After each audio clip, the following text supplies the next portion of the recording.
Well, hello again. Today is Friday the 13th, and I'm Glenn, and I'm back with news from behind the wheel. I appreciate your allowing me to share the steps of setting goals with you this week. And as always, there's a little something I would like to share before getting into the rest of the goals. And it's how that if we really want to see things change for us, even if you want to be able to properly set and achieve goals, if you want to turn things around in your life, in your world, in your situation, we have got to become people of action. I thought about it this morning, and I thought about some of the people in the Bible, or throughout the Bible actually, who were people of action.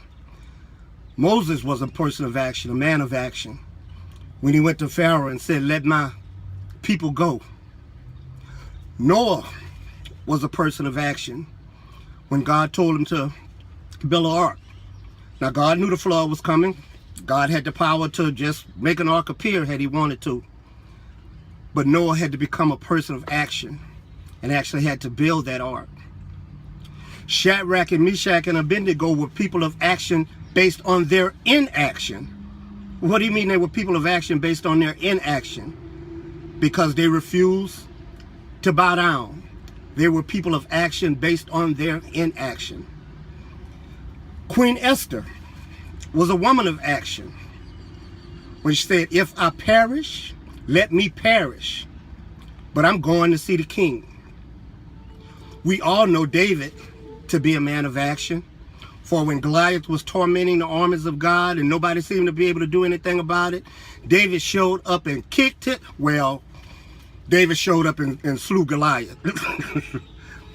But we have got to become people of action. All of those people and so many others in the Word of God were people of action. And why would the Word of God say things like, faith without works is dead? Show me your faith without works, and I will show you my faith by my works.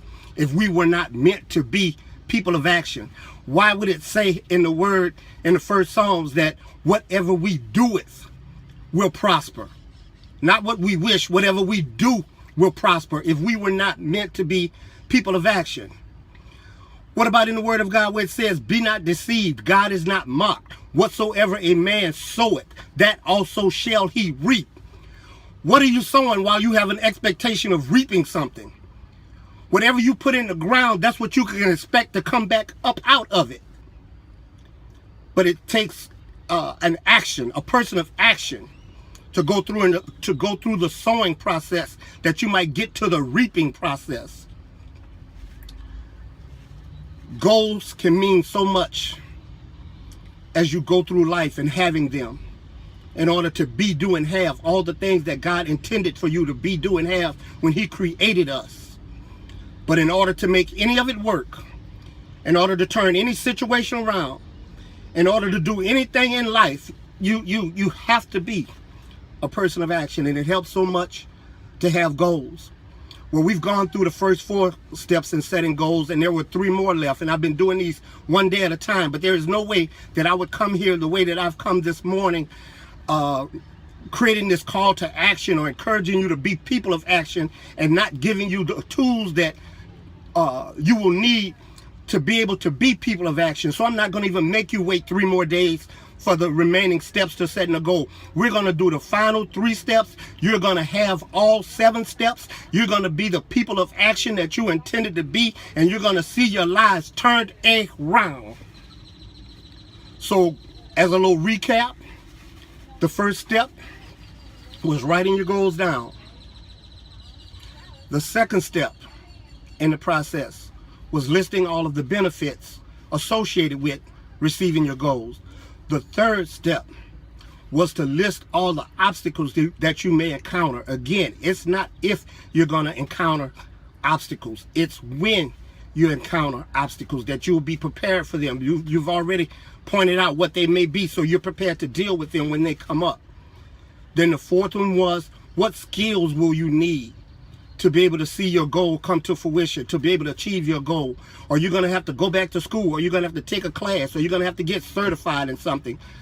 Whatever it is that you're going to need to do skill-wise, you need to get that done so that you might be able to achieve your goal. And then the next one, the fifth one, was you need to align yourself with whatever people, organizations, or groups that can help you along the way toward achieving your goal. I remember growing up in church, I haven't heard this song in a long time, but I believe there was a song that says, "No man is an island, and that no man stands alone." So what man or woman, group or organization do you need to align yourself with that you might be able to achieve your goals? That's number 5. Number 6 is, now you need an action plan. Go back over your 7 steps.